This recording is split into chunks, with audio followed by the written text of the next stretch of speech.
Okay, so guys, this is a quick video on how to set up a microscope. Obviously, you would be wearing your PPE. I'm just not wearing it purely for saving the waste purposes, to be honest. And obviously, you would position your slide. If you have a frosted slide, it can be to the far left, okay? So this machine doesn't have a rheostat, but you would turn it on in whatever way that looked. And 9 out of 10 times your light control, which is referred to as your rheostat, would be located somewhere around here as a little kind of slidey kind of nozzle per se, and you would obviously turn it on. But in this case, it's on or off, so I would have done that, but it isn't. I don't have that particular function on this microscope.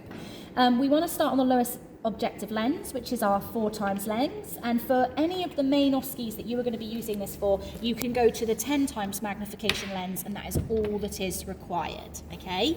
A couple degree students, you may find your OSCEs require you to go a little bit further if you have to look at cells on your smears. Your awarding organisations will always advise you guys, so just double check with them, but for most of them that are urine and parasites, the first 2 objective lenses are perfectly sufficient.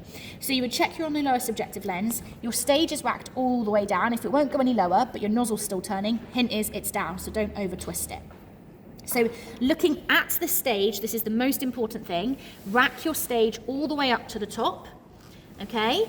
And now, if I want to rise my stage up again, so for example, if I had to come back down and come back up, I would always look at my stage. What I wouldn't do is look down my eyepiece, rack my stage down, then rack my stage up whilst looking. That's what you can't do. You have to, if you had to do that, if you had dropped it down, you would have to come away from your eyepiece, look at it back up, then go back to your eyepiece.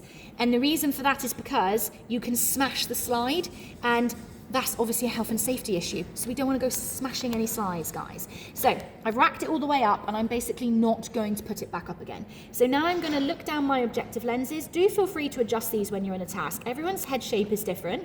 Make it comfortable for you, and don't be over worried about having to focus so deeply that you're like, oh God, I can't move these, and actually you can't see. So don't be afraid to move them to where is best for you.